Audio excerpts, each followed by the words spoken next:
Once upon a time, near a quiet village, there was a beautiful pond. The water was clear, green plants grew around it, and many small fish, frogs and crabs lived happily inside. By the side of this pond lived a tall crane. He had long legs, a long neck, and a sharp beak. Every day, the crane stood very still near the water. When a fish came close, he quickly caught it and ate it. The crane loved fish very much. He thought fish were the tastiest food in the world. Because of this, the crane was always full and strong, but all the fish in the pond were very afraid of him. Every fish hated the crane, but they could not stop him. Day after day, the crane ate many fish. He never felt sorry for them. He only thought about his own stomach. Life is good, the crane often thought. I have food every day, and I do not need to work hard. He enjoyed his meals and felt proud of his hunting skills. The fish talked to each other in fear. Be careful, they warned their children. Do not swim near the crane, or he will eat you. The crane heard these words, but he did not care. Time passed, and the crane became old. His legs were not strong anymore. His wings felt heavy. One day, when he tried to fly, he felt very tired. What is happening to me? He asked himself. His flights became slow, and his body started to ache. When he tried to catch fish, he could not move fast. Many fish escaped easily. The crane felt pain in his joints and weakness in his body. "Oh no," he said, "I am not as strong as before." The fish soon noticed this change. They saw the crane move slowly and miss his hunts. Some brave fish started to tease him. "Do not go near the crane," one fish said jokingly. "He cannot catch anyone now." Another fish laughed and swam very close to the crane. The crane tried to catch it, but he slipped and fell into the water. The fish quickly swam away and laughed with their friends.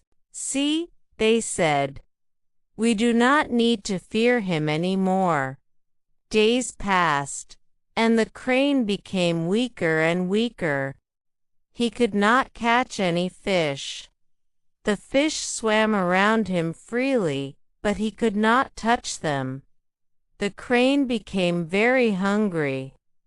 One day passed, then 2 days, then many days without food. His stomach hurt, and his body felt thin. "Oh, this terrible old age," he cried. "How will I eat now?" The crane sat sadly by the pond, thinking deeply. One day, an idea came to his mind. His eyes shone with a clever but evil plan. "I know what I must do," he said quietly. The crane went to the side of the pond, but this time he did not try to catch any fish. He stood there with a sad face and did nothing. The fish, frogs and crabs noticed this strange behavior. "Why is the crane not hunting today?" they asked each other. "He looks very sad. Maybe he is sick. Maybe he is dying." A big crab, who was kind and curious, went closer to the crane. "Hello, old crane," said the crab. "Why do you look so sad today?" The crane sighed deeply. Alas, he said, I have very bad news. The crab was surprised. Bad news. What bad news? The crane shook his head slowly. I do not have the heart to tell you, he said. It is about this pond. The crab became worried. Please tell me, he said. We all live here. We need to know. The crane looked around and spoke softly. I heard that humans are coming, he said. They want to fill this pond with mud and grow crops here. Soon, there will be no water and no fish. The crab was shocked. Oh no, he cried. This is terrible news. He quickly went back and told the other creatures. Soon, all the fish, frogs, and crabs were in panic. What will we do? They cried. We cannot live without water. The crane saw their fear and smiled inside. Do not panic, he said calmly. There is a way to save you. Everyone looked at him with hope. I know another pond. The crane continued. It is far away, but it is safe. I can carry some of you there every day. The creatures felt happy and relieved. Please help us, they begged. You are our only hope. The crane then added some conditions.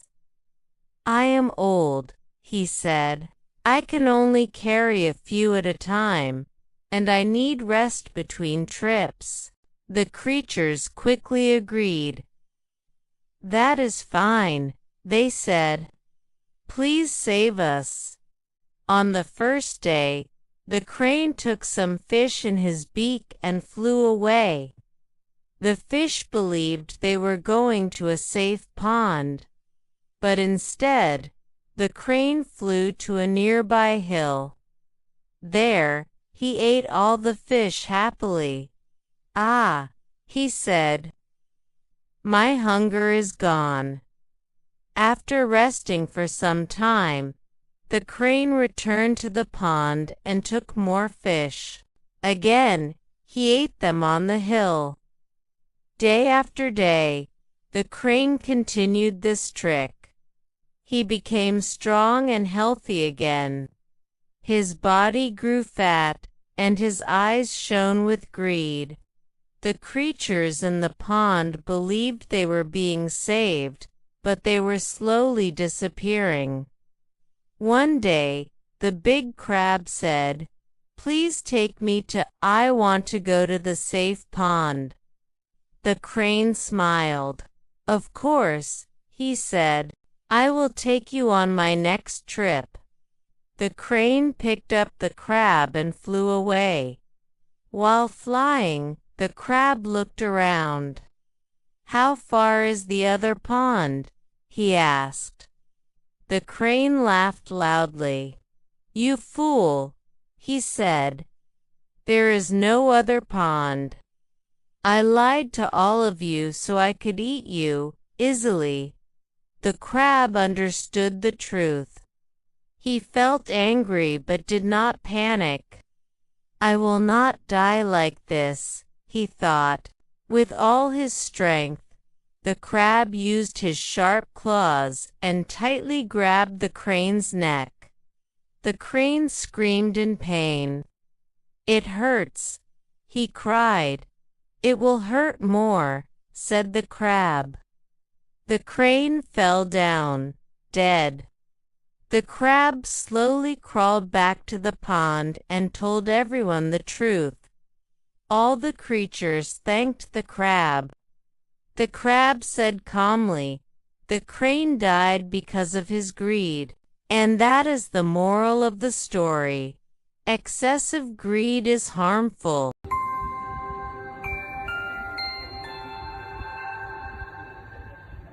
Once upon a time, long ago, in a peaceful and beautiful kingdom. There lived a kind queen and her only daughter, a young princess. The king of the land had passed away, so the queen raised her daughter with great love and care. The princess grew up, gentle, polite, and patient. She always spoke softly and treated everyone with respect. A good fairy also watched over the princess from afar. The fairy loved her very much and promised the queen that the child would always be protected, even when the queen could not be there. When the princess became older, the queen arranged a marriage for her with a young prince who lived in a faraway kingdom. He was said to be brave, kind, and wise, and the queen believed he would be a good husband. When the wedding day came near, the queen prepared everything for her daughter's long journey. She packed beautiful dresses, shining jewels, and precious stones into many chests. She kissed her daughter gently and said, "My dear child, take these gifts with you. Be happy with your prince and always remember who you are." The fairy then appeared and gave the princess a special horse named Falada. Falada was not an ordinary horse. He could speak, and he was loyal and brave. Before the princess left, the fairy cut a small lock of hair from the princess's head and gave it to her. "Keep this safe," the fairy said softly. "This lock of hair has magic. It will protect you if you are ever in danger."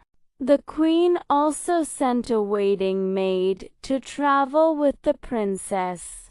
Each girl had a horse, and together they began the long journey to the prince's kingdom. At first, the road was easy, and the weather was warm. The princess felt hopeful and excited about her new life. After many hours of travel under the hot sun, the princess became very thirsty. They came to a small stream of clear water. The princess said kindly, "Please, dear maid, fetch me some water. I am very thirsty." But the maid looked at her with cold eyes and answered rudely, "If you are thirsty, get off your horse and drink by yourself. I am not your servant." The princess was shocked, but she said nothing. She got down from her horse, bent over the stream, and drank the water herself. As she drank, the magic lock of hair spoke in a sad voice. "Poor princess, if only your mother knew this, her heart would break." The princess heard the voice, but she stayed silent and climbed back onto her horse. They traveled on, and after some time, the princess became thirsty again. They reached another stream, and once more she asked the maid for help. Again, the maid refused and spoke with anger. The princess slowly got off her horse and bent down to drink. As she leaned forward, the magic lock of hair slipped from her pocket and fell into the water. The stream carried it away, and the magic was lost forever. The maid saw this and smiled cruelly. She knew the princess had lost her protection. At once, the maid stood tall and said, "Now you have no power. From this moment, I give the orders, and you must obey me."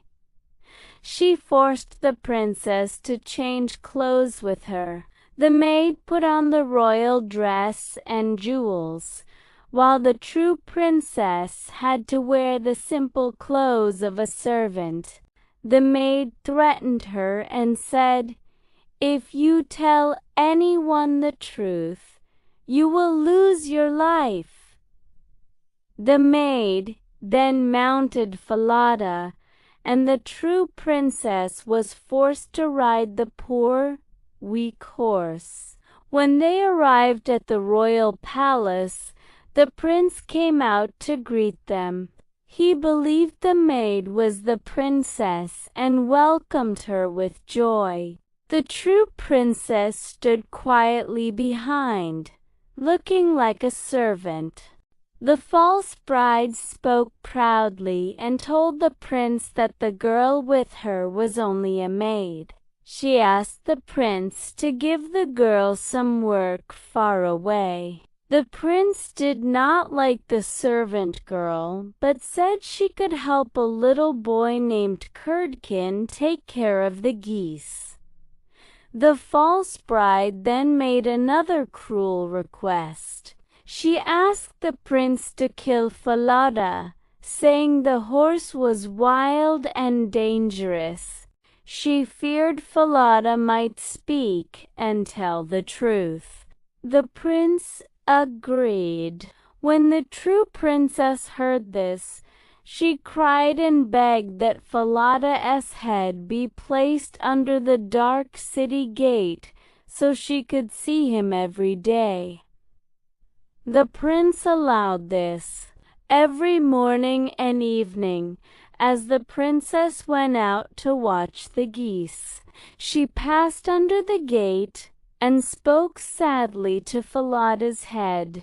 Falada answered her, and their voices were full of pain. In tea fields, the princess worked as a goose girl. When she sat in the meadow, she let down her long silver hair, which shone brightly in the sun. Curdkin saw the shining hair and tried to pull it, but the princess spoke softly to the wind. At once, a strong breeze blew Curdkin's hat far away. While he ran to get it, she finished combing her hair. This happened again and again, and Curdkin grew angry. At last, Curdkin went to the old king and complained about this strange girl. The king listened carefully and decided to watch for himself. He hid near the gate and heard the princess speaking to Falada. Then he hid in the meadow and saw the magic with his own eyes. That evening, he asked the goose girl why she behaved so strangely. At first, she cried and said she could not tell him, but the king was kind and promised to protect her. Finally, she told him the whole story, from beginning to end. The king was angry at the lie, but gentle with the princess. He dressed her in royal clothes again, and called his son. He told him the truth. That night, the king held a great feast and told the story as a lesson. He asked the false bride what should happen to someone who lies and steals another's place. She answered without thinking and judged herself. She was punished, and the true princess married the prince.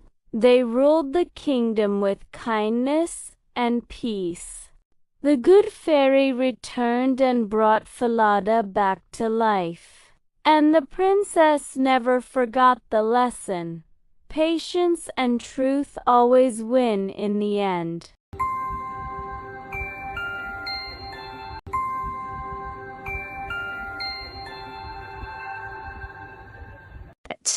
The fisherman and his wife Easy English Story. A1, A2. Long, long ago, there lived a poor fisherman and his wife. They lived in a small dirty hut on a cliff near the great sea. Every morning, the fisherman woke up early and went to the sea to catch fish. He worked hard every day, but he was a simple man. He was kind, calm, and happy with his small life. The sea, the sky, and his fishing rod were enough for him. But his wife was very different. She was never happy. She complained all the time. She looked at their hut and said it was ugly and smelly. She cleaned it again and again, but she still hated it. She wanted more. She always wanted more. On good days, when the fisherman caught to fish, his wife asked why he did not catch 3. When he brought home fruit, she complained it was the wrong kind. Nothing was ever good enough for her. The fisherman loved his wife and wanted her to be happy, but he did not know how. One day he asked her gently, "What can I do to make you happy?" His wife answered angrily, "Take me out of this stinky hut. Then I will be happy." The fisherman sighed, but he said nothing. One morning, the fisherman went to the sea as usual. The water was calm and blue. The sky was clear, and the wind was soft. He sat on the cliff and threw his fishing hook into the sea. Time passed slowly. Hours went by. He felt tired and thought, "Maybe we will eat fruit today." Just then he felt something pull on the line. He held his fishing rod tightly and began to pull. It was very heavy. He thought it must be a big fish. When the hook came out of the water, he was surprised. It was not a big fish, but a colorful flounder. The fish was shiny and strange. As the fisherman looked at it, the fish suddenly spoke. "Please do not kill me," said the fish. The fisherman was shocked. "You can talk?" he asked. The fish said, "I am not a normal fish. I am an enchanted prince. Someone put a spell on me." The fisherman felt fear, but also kindness. He said, "I do not kill talking fish. Go back to the sea." The fish thanked him and swam away. The fisherman hurried home. He was excited to tell his wife, but he forgot that he brought no fish. When he reached the hut, his wife was angry. "No fish again," she shouted. The fisherman told her about the enchanted flounder. Instead of being happy, his wife became furious. "You caught a magic fish and let it go," she screamed. "We are poor. You should have asked for something." The fisherman said softly, "We should be happy with what we have." His wife answered, "I will be happy if I live in a cottage."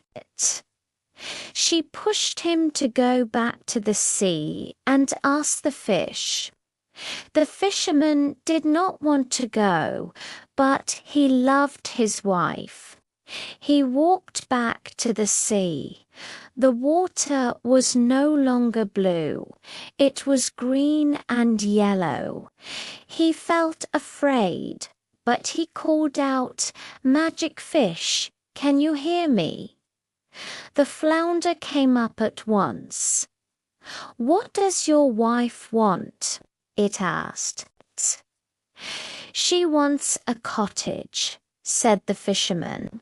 The fish answered calmly, "Go home. She already has it." When the fisherman returned, the hut was gone. In its place stood a small, clean cottage. It had wooden walls, furniture, and a warm fireplace. His wife stood at the door, smiling. She was happy for a short time. That night, she did not sleep well. She thought and thought. In the morning, she said, "This house is too small. I want a palace. I want to be a queen." The fisherman begged her to stop, but she did not listen.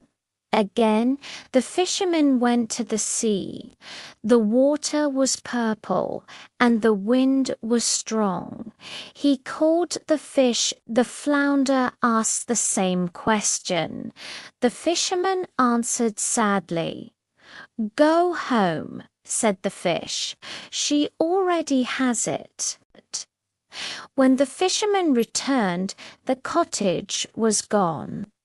A great palace stood there. Servants ran everywhere.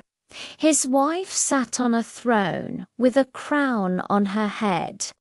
She was a queen, but still not happy. Soon she wanted more. "Being a queen is not enough," she said. "I want to be an emperor." The fisherman felt fear, but he obeyed it.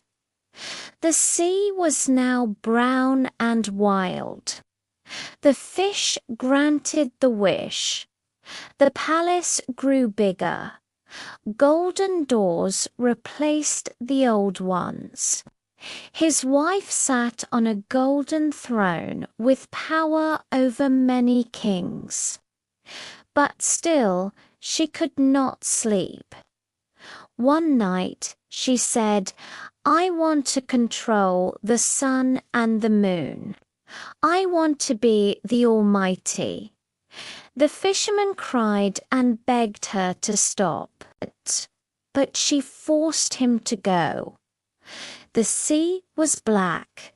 Storms roared. The fish listened and answered, "Go home. She already has it." When the fisherman returned, his wife was gone. She was nowhere. The fisherman ran back to the sea and cried. The fish came again. The fisherman asked for his wife back. The fish said the wish could not be undone. Then the fisherman said quietly, "I wish my wife to be happy." The fish answered, "Go home. She already has everything she needs." The fisherman returned and saw his wife standing at their small hut again. The hut was clean and warm.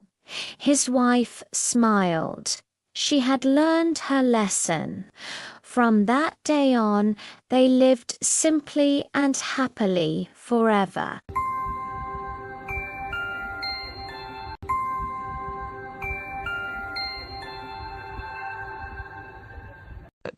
The Adventures of Tom Thumb. Long ago, in a faraway land, there lived a giant and his wife. One day, the giant had a big fight with a greedy wizard about a treasure. The wizard wanted all the gold, but the giant did not agree. Angry and afraid, the wizard ran away. From far away, he shouted a terrible spell. He said that the giant's child would never grow taller than the wizard's thumb. Not long after that, the giant's wife had a baby boy. The baby was very, very small. He was no bigger than a thumb. The parents were shocked, but they loved him very much. They named him Tom Thumb.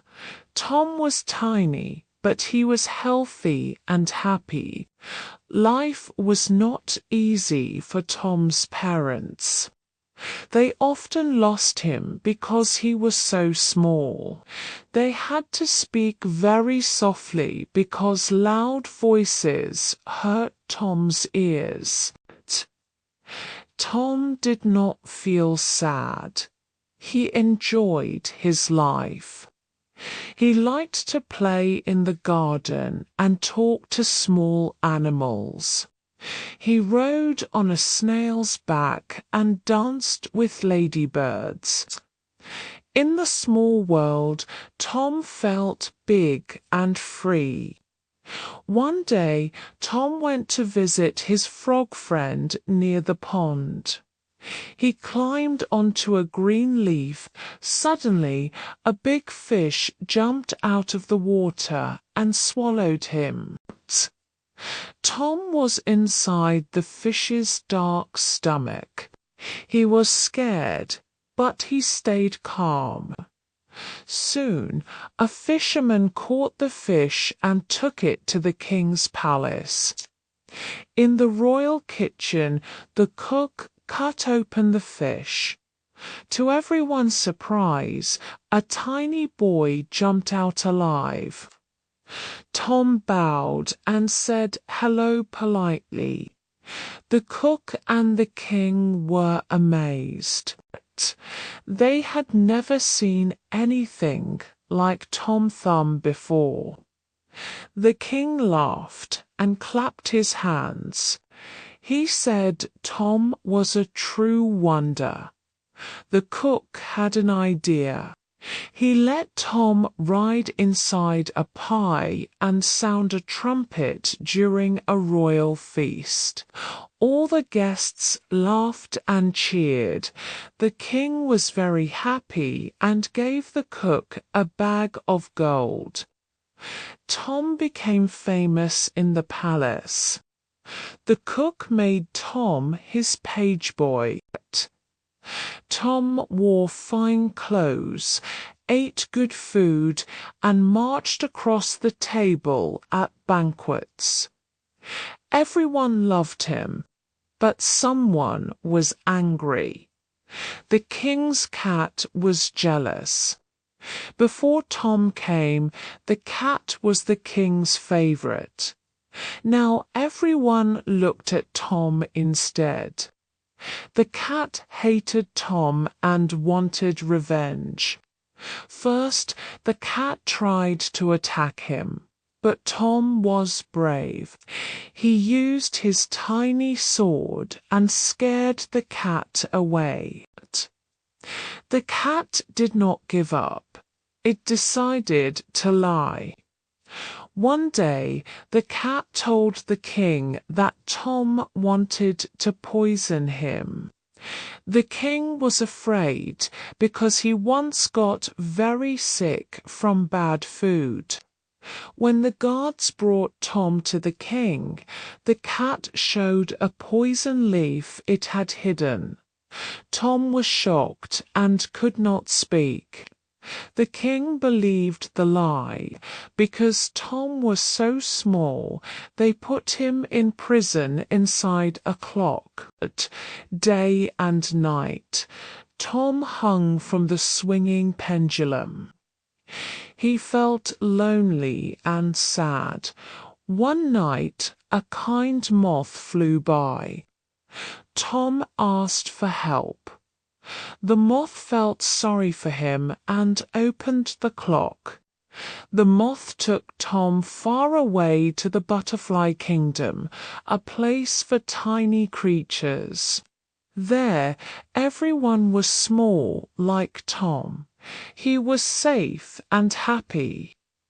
Tom stayed there and built a monument to remember his great adventure. And that is the story of Tom Thumb, the smallest hero with the bravest heart.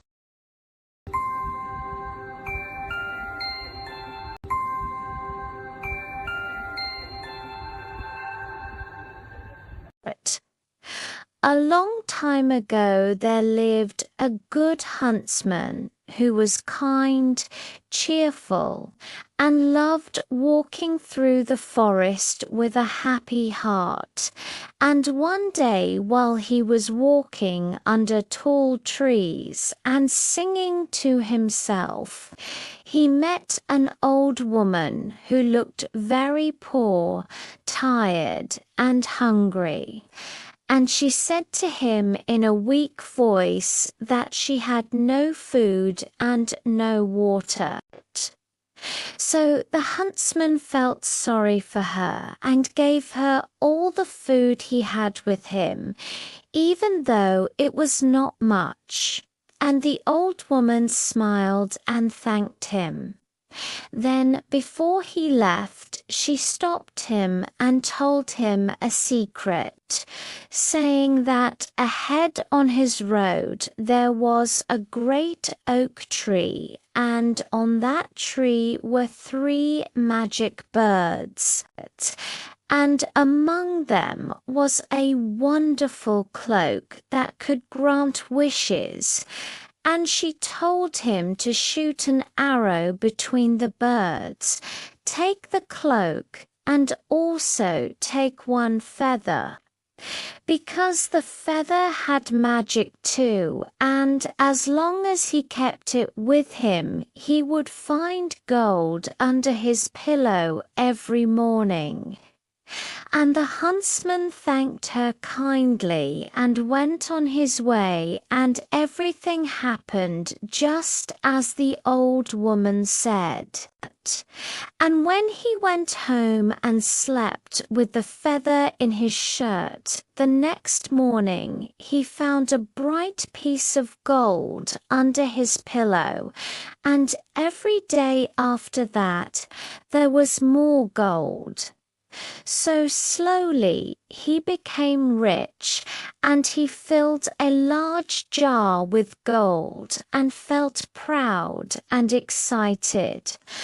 But one day he looked out at the wide world and thought that money alone was not enough. And he wanted to travel and see new lands. So he took his cloak and feather and went on a long journey through forests, rivers, mountains, and towns, staying in many places and finding gold every morning. Until one day he came to a fine castle, and there he saw a very beautiful young woman and an old woman who lived with her. And the old woman was a witch, though the huntsman did not know it.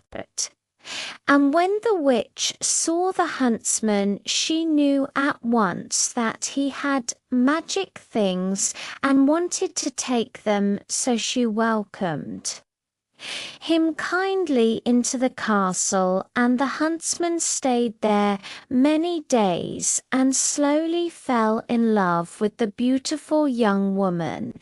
And because he was in love, he became careless, and while he slept one night, the witch stole the magic feather from him. But he did not notice because his heart was full of love, and his mind was blind, and soon his gold began to run out, because without the feather no more gold came, and he paid the witch for food and stay. And later the witch planned to take the cloak as well. So she told the young woman to ask the huntsman to use the cloak to help her wish come true. And the young woman sadly obeyed, and she told the huntsman that she was unhappy because she wished to stand on a high rock full of diamonds where no one could go. And because he loved her, the huntsman used the cloak to take her there. And when she asked him to rest his head on her lap, he fell asleep. And when he woke up, he was alone, far away, with no cloak and no magic. And he cried in anger and sadness, asking what would become of him. And just then he saw 3 giants coming toward him. So he lay still and pretended to be dead. And the giants argued about what to do with him, but in the end they decided to send him away on a cloud. And the cloud carried him far and dropped him into a thick forest. And there the huntsman walked for many days, using the sun by day and the stars by night, until he came to a vegetable field. And because he was hungry, he ate a salad leaf, but soon felt strange and turned into a goat. And in fear he ate another kind of salad and became a man again. And then he understood the magic of the vegetables and smiled, knowing he could use this to get back what he lost and teach a lesson. And later he returned to the castle in disguise and offered the witch the finest salad in the kingdom. And when she ate it, she turned into a goat, and so did the young woman, and the huntsman took back his cloak and feather and his wealth. And he gave the goats to a miller with strange feeding rules. And after some days, the old goat died, and the young goat grew weak. And when the spell was broken, the young woman cried and said she was forced by the witch and was sorry, and the huntsman believed her, forgave her, and because his heart was still kind, they stayed together and lived happily, wiser than before.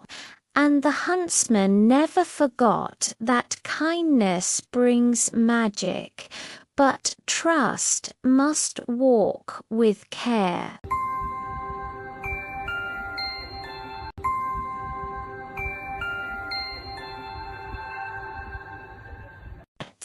The king of the Golden Mountain. Long ago there lived a very rich merchant who had many houses, much land, and more gold than he could count. But his heart was never full because he always wanted more. So one day he decided to put all his wealth on 2 great ships and sail to far lands to trade and become even richer. And before leaving, he looked at his small son and promised to return soon. But fate was cruel, and a terrible storm rose on the sea. The waves were strong and dark, the ships broke apart and sank, and all the gold was lost forever. So the merchant became poor in one night and had nothing left except his last piece of land and his young son. And every day he felt fear and sorrow, worrying how he could protect the child he loved. Until one evening, while walking alone on his land, he met a strange little dwarf called Mannequin, who laughed at him and asked why he looked so sad.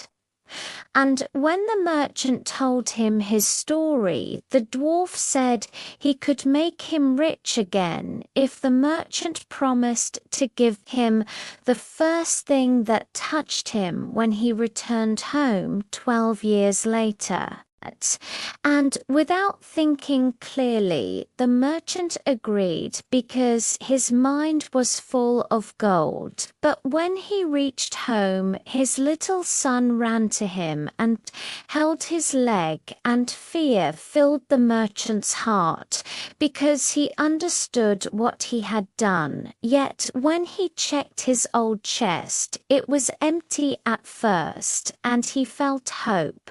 But a few days later it was full of gold, and he became richer than ever.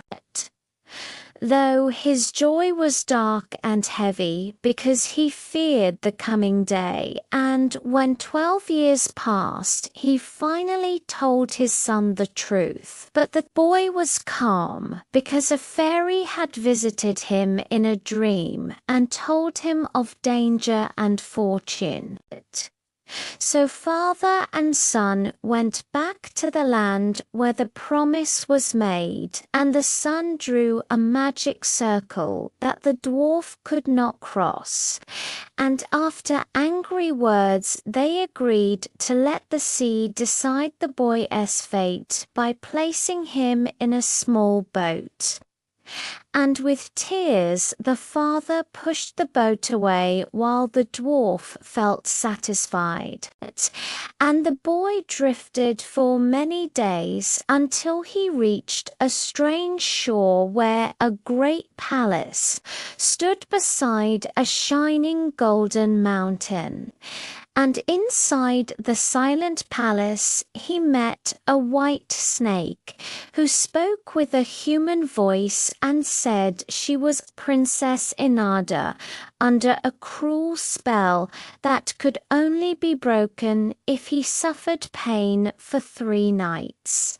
And though afraid, he agreed and endured great suffering. And when the spell broke, the snake became a beautiful woman. The palace filled with people again, and the young man became the king of the Golden Mountain and married the princess. And they lived in happiness and had a son. But after 7 years, the king began to miss his father deeply and wished to see him again. And though the queen warned him of sorrow, she gave him a wishing ring and made him promise never to wish her or their son to his father Esland. And the king agreed, but when he wished to return, he arrived at his father, Esgrave, and later met the old man who did not believe he was his son and treated him like a poor shepherd. And when the queen came, she was hurt and angry, and while the king slept, she took the ring and returned home with their child, leaving the king alone and full of regret. And as he wandered the world, he met 3 giants fighting over a magic cloak, shoes, and sword.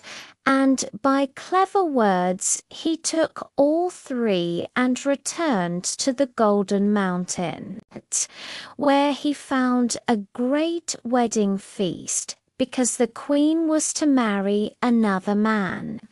And anger and pain filled his heart, and in his rage he used the sword and cried out for all heads to fall except his own.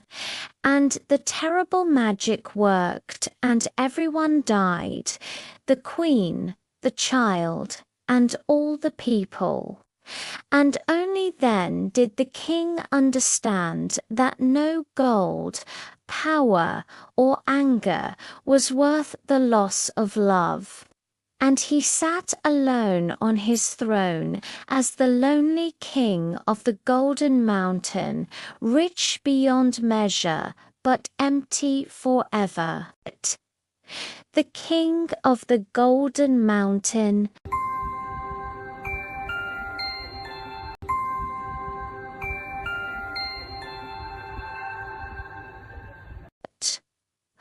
Whitesnake, a simple story for English learners, a 1A2 long, long ago.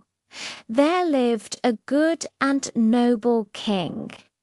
He was a great ruler, kind to his people, and loved by everyone in the kingdom. The king always knew what happened in his land, even things that no one told him. People believed he had a special magic, but no one knew his secret. Every night after dinner, the king ate a special dish alone. Only one trusted servant brought this dish to him.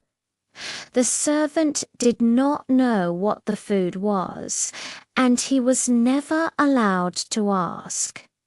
One night, the servant became very curious. He thought, why does the king eat this dish alone every night?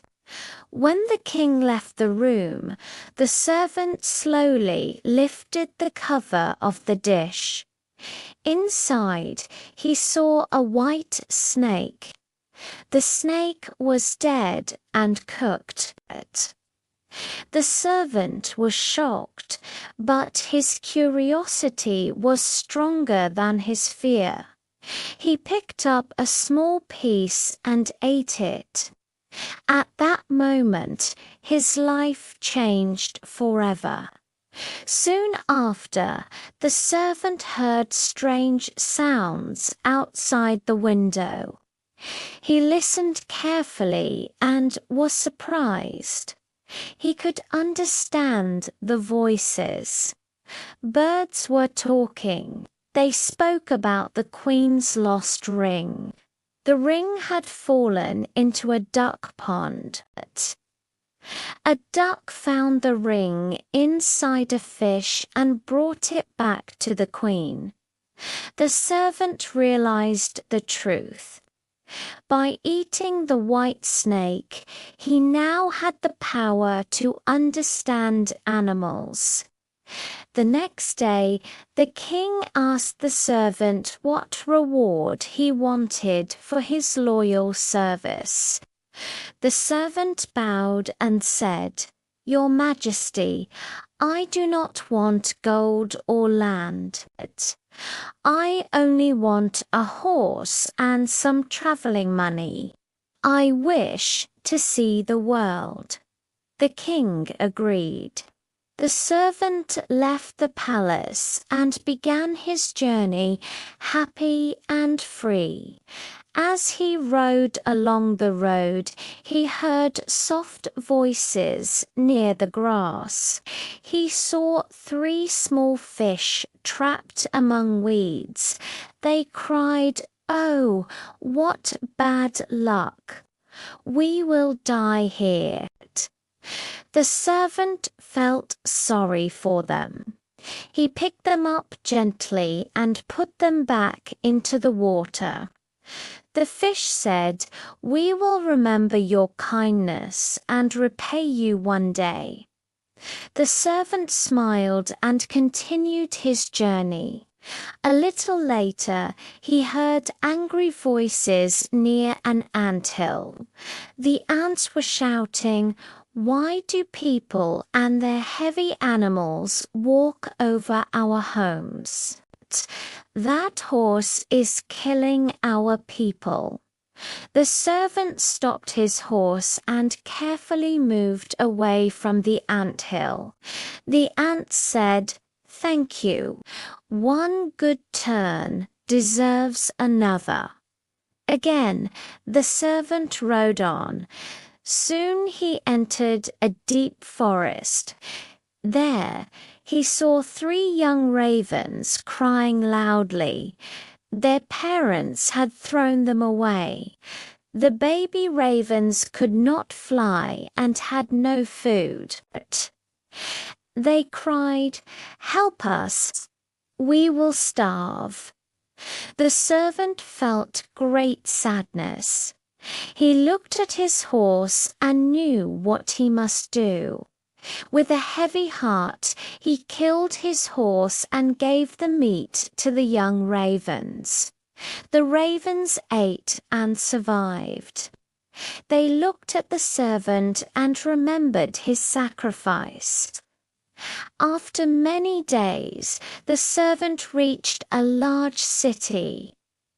A rider stood in the street and made an announcement. He said the king's daughter would marry only the man who could complete hard tasks. Anyone who failed would lose his life. When the servant saw the princess in the palace garden, he fell in love at once. He went to the king and asked to marry her. The king agreed, but said the servant must pass the tests. First, the servant was taken to the middle of the sea in a small boat. The king threw his ring into the water and said, "Bring it back, or you will die." The servant stood helplessly and looked into the water. Suddenly, the 3 fish appeared. They placed a shell at his feet. Inside was the ring. The servant thanked them and returned it to the king. The princess was angry and asked for another test. She took him to the garden and spread 10 sacks of millet seeds on the ground. She said, "By morning, every seed must be picked up." The servant felt hopeless. He sat down and closed his eyes. When he woke up, he saw 10 full sacks. Thousands of ants had helped him. Still, the princess asked for one last task. She said, "Bring me a golden apple from the tree of life." The servant traveled far and became very tired. One day he fell asleep under a tree. When he woke up, he saw 3 ravens on his knees and a golden apple on his chest. They said, "We are the ravens you saved." The servant took the apple back to the princess. At last, her heart softened. She cut the apple in 2, and they ate it together. They married and lived happily ever after.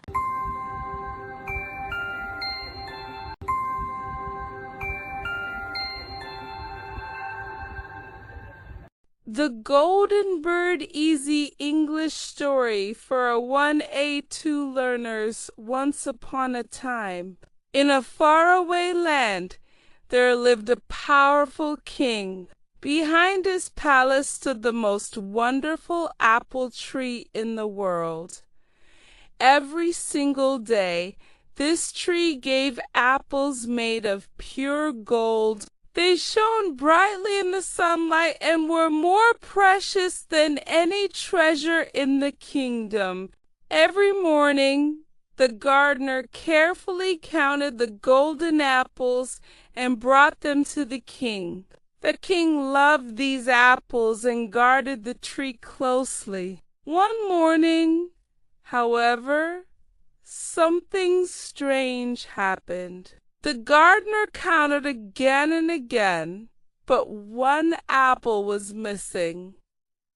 When he told the king became very angry. "Find the thief!" the king shouted. "No one who steals from me will be spared." That night, the gardener asked his eldest son to guard the apple tree.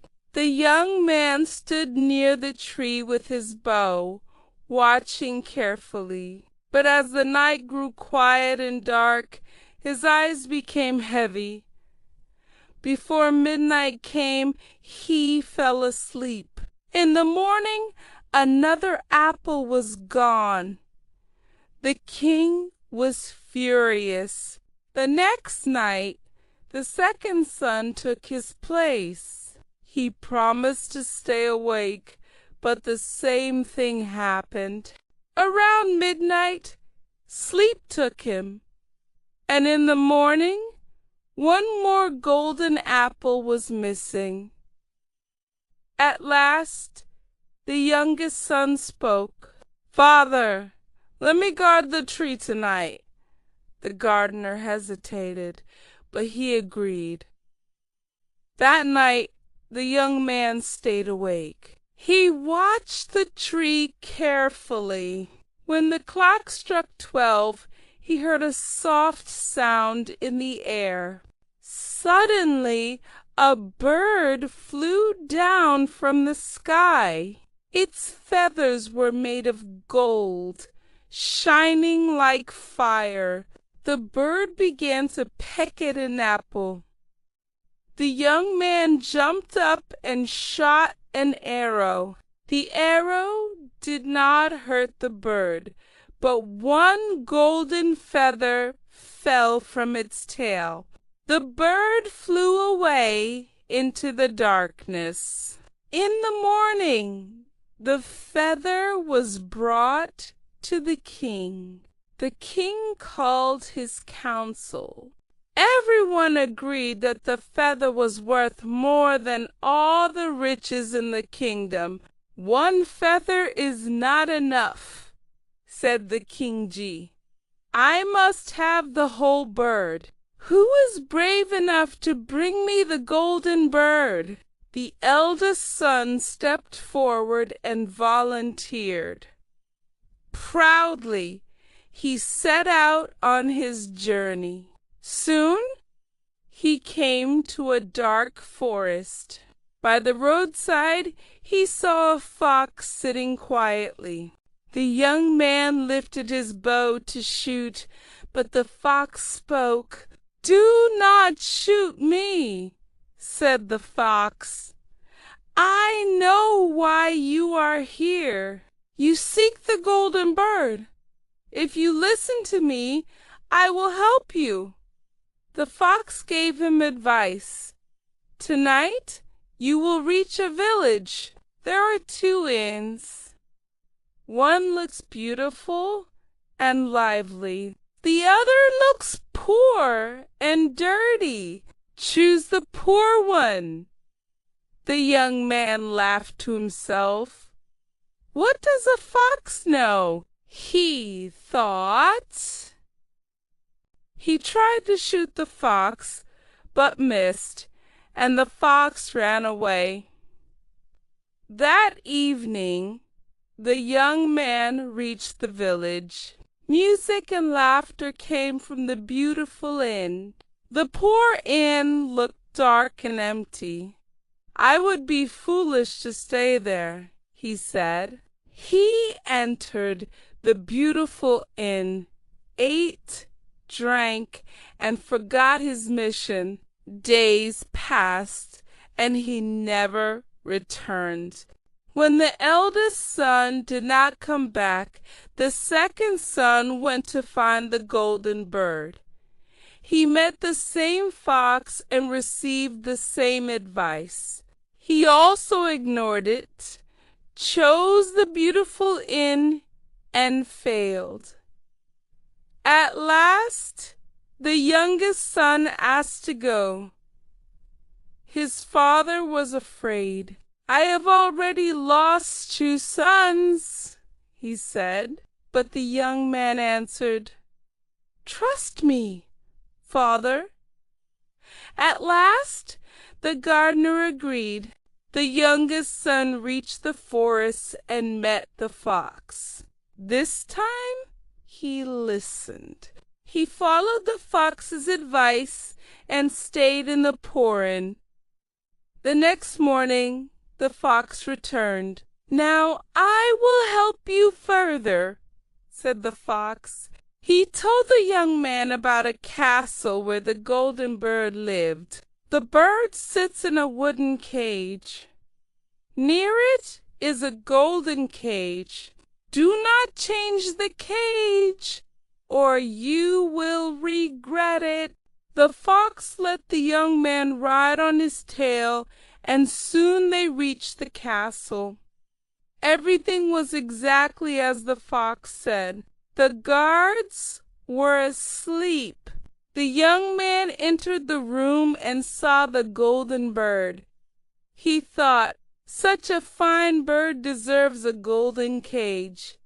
He forgot the fox's warning and changed the cage. The bird screamed loudly. The guards woke up and caught him. He was brought before the king of the castle and sentenced to die. The young man begged for mercy. The king said, "Bring me the golden horse that runs faster than the wind, and I will spare your life and give you the golden bird." Once again, the fox appeared and helped him. He warned him to take the horse with an old leather saddle, not the golden one. Again, the young man disobeyed. He chose the golden saddle, and once again he was caught. This time, the king said, "Bring me the beautiful princess, and you may live."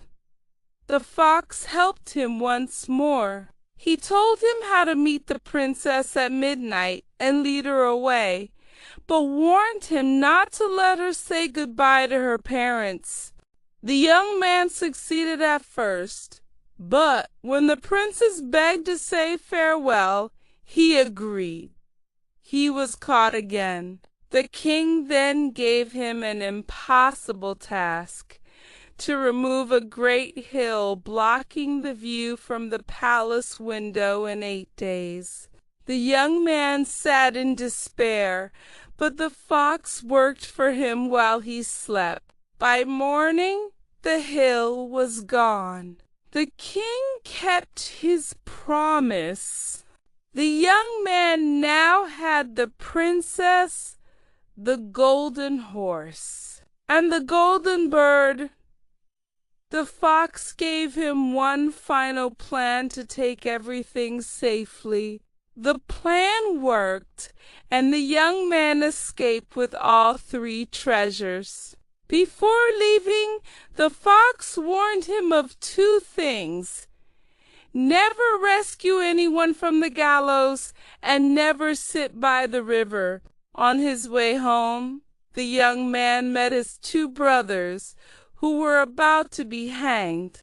He rescued them. Later, they sat by the river.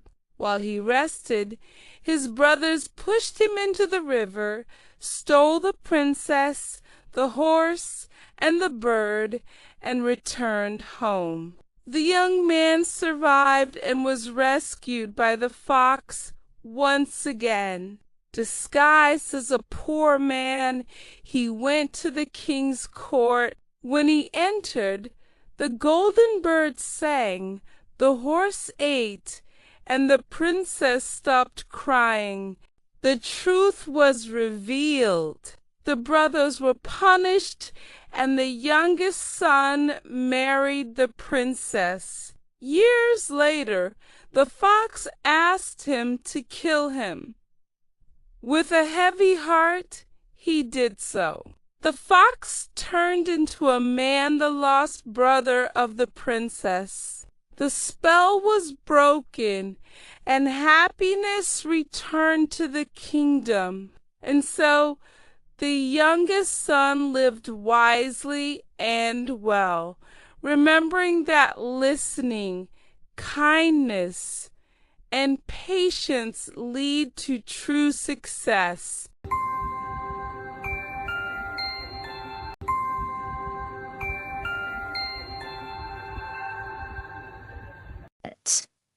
The seven crows, once upon a time, far away beyond high mountains, there was a quiet green valley.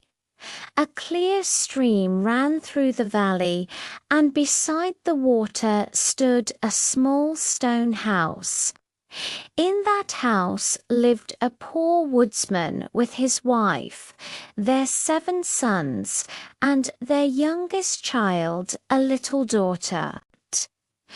The woodsman was kind and hard-working, but his work often took him far from home, and he was away for many days at a time. When he was gone, the mother had to take care of all the children alone.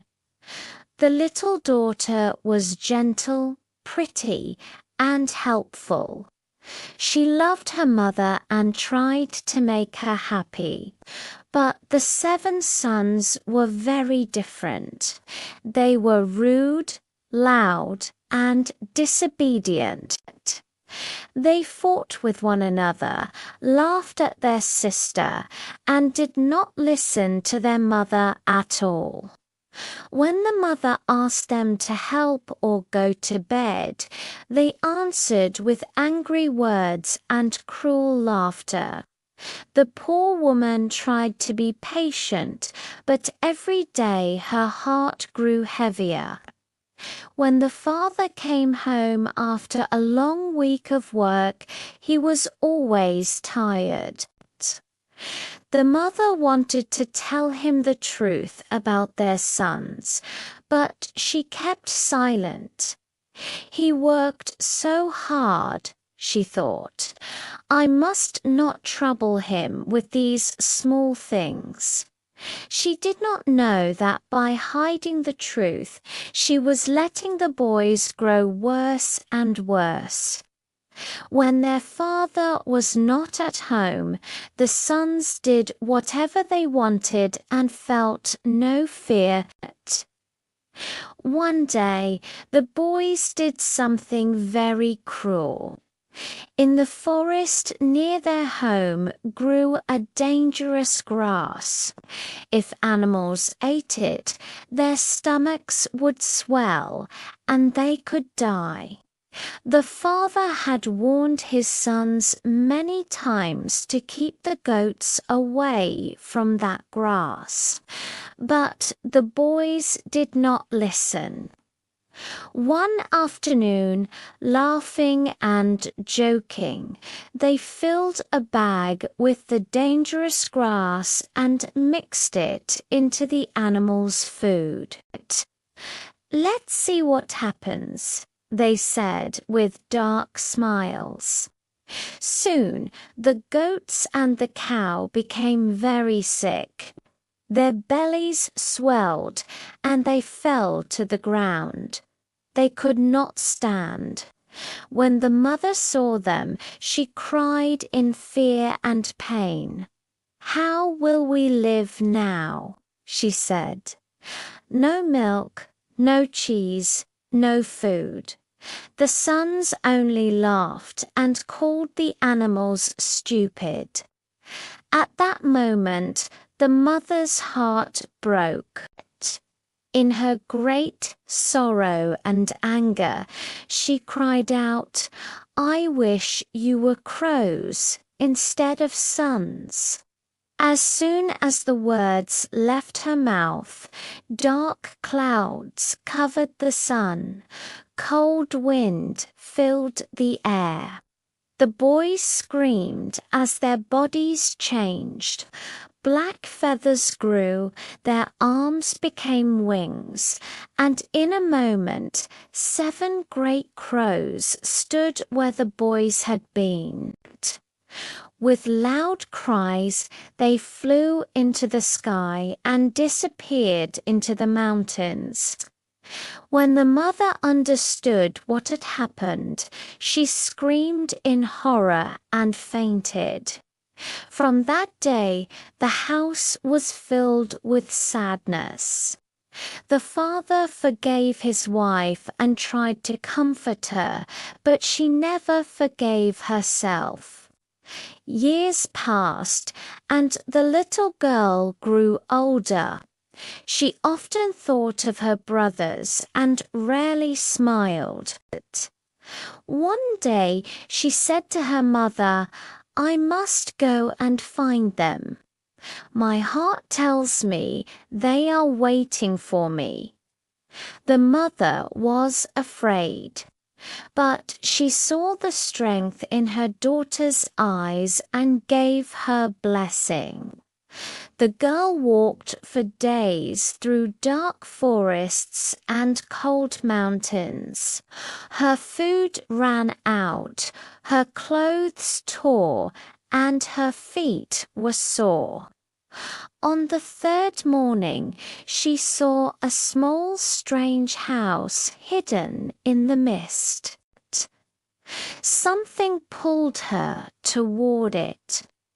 Inside, she saw a table with 7 bowls and felt her heart beat fast. She cooked a little food, ate, and went upstairs.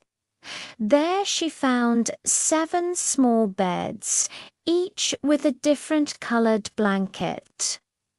With tears in her eyes, she knew she had found her brothers.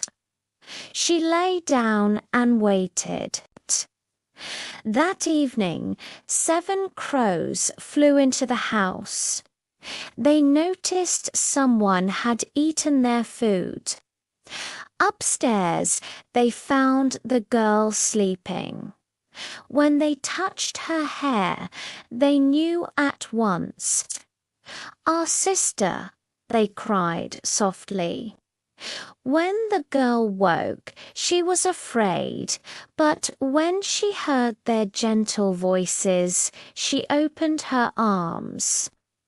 "My brothers," she said, "I found you."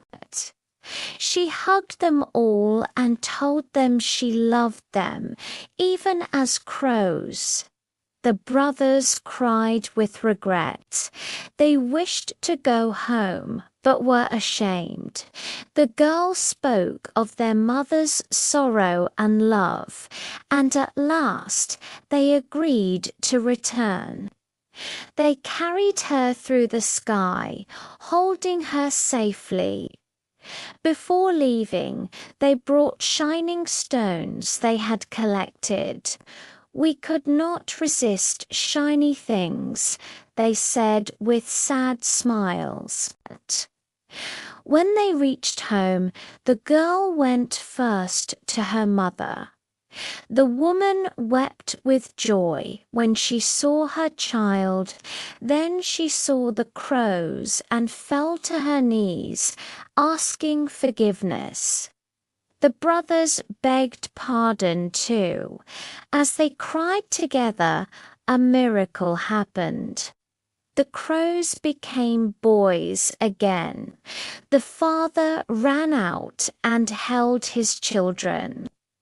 From that day on, the sons changed their ways. The stones were precious, and the family lived better, but their greatest treasure was love and forgiveness. And so the family lived together in peace, and the valley was filled with light once more.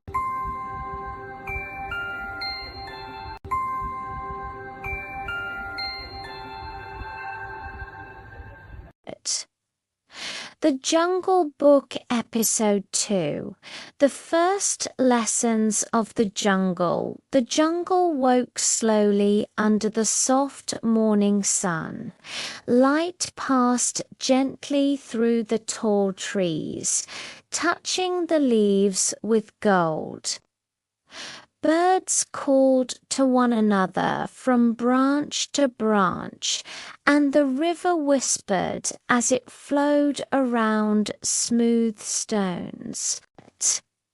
It was a new day in the jungle, and for Mowgli, it was the first true day of learning what it meant to live in the wild. Mowgli opened his eyes inside the wolf den and listened. He heard breathing all around him, calm and steady. Mother Wolf Raksha lay beside him, her warm body protecting him from the cool air. The wolf cubs slept close, their small paws twitching as they dreamed. Mowgli felt safe. He always felt safe here. This place, deep in the jungle, was his home. Raksha lifted her head and looked down at the boy. She gently licked his hair, and Mowgli smiled. He did not remember another life. He did not remember fire, houses, or human voices. The jungle was the only world he knew. Outside, Father Wolf Rama stood at the entrance of the den, watching the forest carefully. The jungle was calm, but Rama knew calm could change quickly. Danger often came quietly, without warning. He listened to every sound, every movement of the leaves. When the sun rose higher, the wolf cubs woke and rushed outside to play. Mowgli followed them, crawling and running on his hands and feet. He laughed as they chased one another through the grass. He was not as fast as the wolves, but he was determined. Each day he tried harder. Each day he grew stronger. Raksha watched proudly, but her heart was heavy. She knew Mowgli could not remain a playful cub forever. The jungle had rules, and the boy would need to learn them to survive. As if called by her thoughts, a dark shape moved silently through the trees. Bagheera the Black Panther stepped into the light. His coat shone like polished stone, and his eyes were calm and sharp. "It is time," Bagheera said. Raksha nodded. "Teach him well," she replied softly. Bagheera called Mowgli with a flick of his tail. The boy ran to him without fear. Bagheera turned and began to walk, moving smoothly through the forest. Mowgli followed, stepping carefully, watching closely. They traveled through tall grass, thick vines, and narrow paths. Bagheera moved without sound. Mowgli tried to do the same, but sticks cracked beneath his feet, and leaves rustled loudly. Each sound made Bagheera stop. In the jungle, Bagheera said calmly, "Sound tells others where you are. Sound can save you or it can kill you." Mowgli nodded seriously and tried again. Step by step, he learned to place his feet gently, to listen before moving, to feel the ground beneath him. Soon they reached a wide clearing near the river. There, lying comfortably in the sun, was Baloo the bear. He smiled when he saw Mowgli. "Ah, little brother," Baloo said warmly. "Another day, another lesson." Baloo sat up and patted his belly. "Today we begin with the law of the jungle," he said. Mowgli sat between Bagheera and Baloo, listening closely. "The jungle is not evil," Baloo explained, "but it is not kind either. The jungle is fair. Every creature has a place, and every creature must follow the law." He spoke slowly, using simple words. He taught Mowgli when to hunt and when not to. He taught him respect for older animals and caution with strangers. He taught him that strength was not only in muscles, but in patience and wisdom. Mowgli repeated the rules quietly, trying to remember them all. Suddenly, loud laughter filled the air. Monkeys jumped from tree to tree, shouting and throwing fruit. They pointed at Mowgli and laughed. "A man cub," they cried. "A man cub who thinks he is a wolf." Mowgli looked at them with curiosity. They seemed fun and fearless. Bagheera's voice grew sharp. "Do not listen to them," he warned. "They follow no law. They promise much, but protect nothing."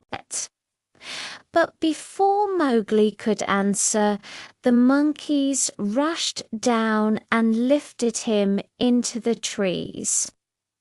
Mowgli shouted in surprise as the ground disappeared beneath him. Branches passed quickly as they leaped higher and higher. Bagheera roared and chased after them. Baloo followed, his heavy steps shaking the earth. The monkeys carried Mowgli deep into the jungle, two old stone ruins covered in vines. There, their leader welcomed him with false smiles and sweet words. He promised power, fun, and freedom. But Mowgli felt fear. He missed the wolves. He missed Raksha. He understood now that freedom without law was danger. When Bagheera and Baloo arrived, the ruins echoed with growls and roars. The monkeys fled in fear. Bagheera grabbed Mowgli and pulled him close. Baloo stood strong beside them, his eyes fierce. They returned to the river as the sun began to fall. The jungle grew quiet again. "I am sorry," Mowgli said softly.